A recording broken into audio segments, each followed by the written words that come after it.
which wasn't super heavily attended, but it's alright. I got the very first person in line asked the exact same question I was going to ask, which is, basically you got a body of work, what do you do to rep yourself and kind of get noticed?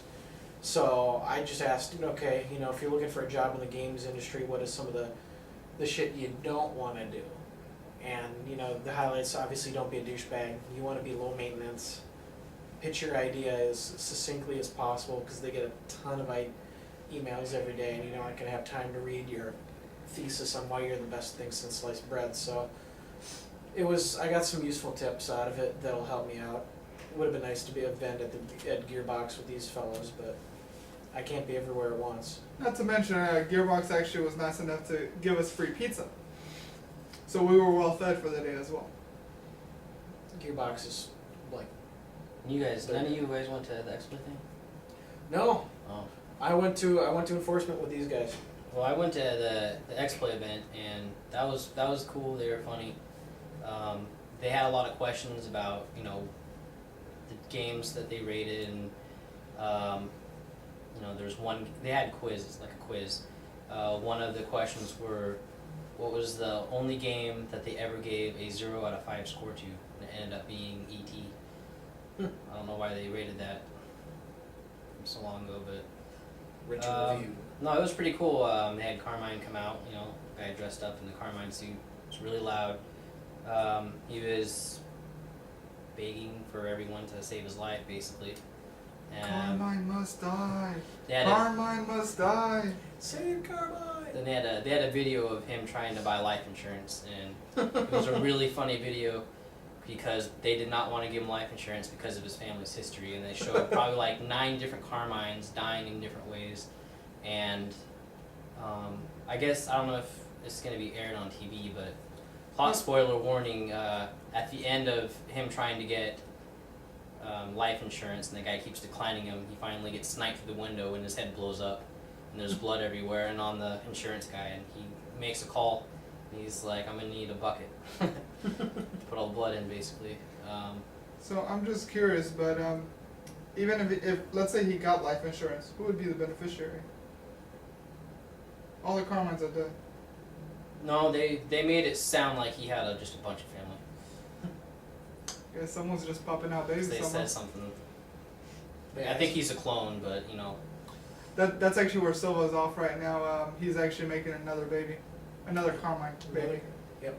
Wow. Oh, I also I don't know how it happened, but I found myself able to get signatures from all the G4 cast, and Jessica Chobot was playing her PSP randomly to the right of me, and nobody else was around. So I went and talked to her and got her autograph and a picture with her, and she was pretty nice. Bow, chicka, bow, wow. Yeah, it trumps the shit out of my photos. It's like, okay, if we were serious about the fame off, who can get pictures of the most famous person? This fucker won right This here. guy. Plus, I got most of the people you got too on top of it. Yeah, it's like I can't. It's like Ty goes to. But I guess while we were on the subject relatively of the X-Play and the Major Nelson podcast, I should explain the Sam Fisher reference before we get too much further on. At the end of the Major Nelson podcast, they were giving out a Halo Reach Legendary Edition, the special edition console, minus the game, which are in a ship separate because they weren't going to let you play it early. Well, they used a random number generator to pick the guy who got it, and the guy who got it walks up there, and he looks like an overweight Sam Fisher. Kind of a washout, he just needed the backpack. He gets up there, Larry Herb hands him the mic and says, so what kind of game are you playing right now? He looks like this. StarCraft 2? This is his face. Yeah, it takes him there's 10 seconds of silence as he's stammering. Yeah, and then he says StarCraft 2. It's like, well, so Larry tries again, what are you playing in your Xbox? Guy couldn't name an Xbox game. Larry's like, do you know where you are? So the guy who wins the legendary Xbox could not name one Xbox game. If I were Major Nelson, I would have taken that Xbox from him and told him, You know what? You don't even play Xbox. Yeah, we're gonna give this to someone who appreciates the prize. What's worse is he's gonna go home and he's gonna put StarCraft 2 in his Xbox and try to play it. Yeah, it's sad.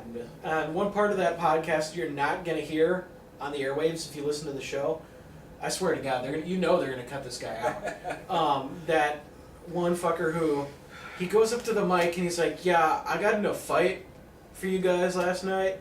Apparently, he got into a fight at a bar because he was instigating, like some PS3 fans were talking up Move and Bash and Connect. Bullshit. He looked 12. He wasn't in a bar. I was like, "Yeah, are you kidding?" And the guys that it's just you could tell on stage was an awkward moment for them because they didn't know how to react. Like, thanks.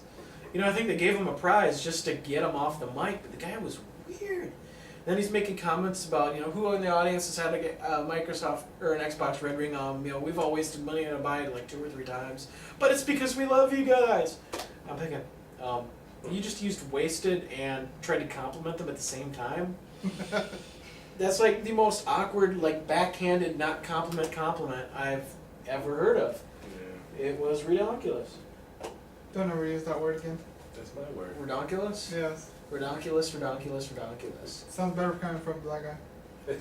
Could you please shout it out? Redonkulous? There you go.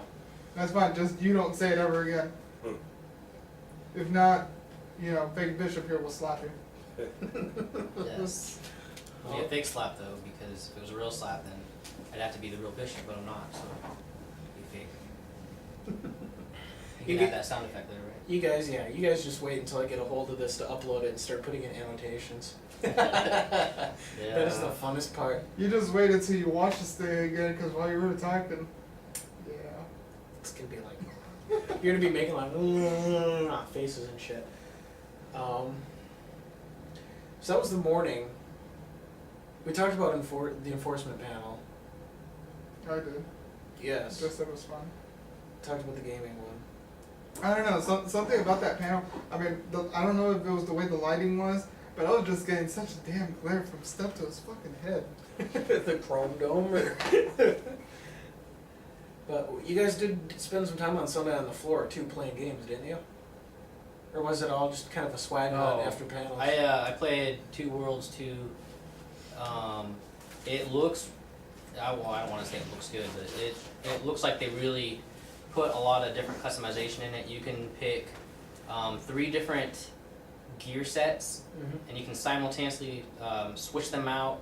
Like, let's say you're fighting something that's weak against ice, and then you run off and there's something else you gotta fight and it's not weak against ice. You can just hit the RB button and it will switch your whole outfit and your weapons and everything. You can have 3 customized sets, and instead of having to go, like, let's say you pick up an axe and the axe is a lot worse than the axe you have, instead of having to lug it around with you and sell it later, you can actually tear it apart right there, and it gives you components instead.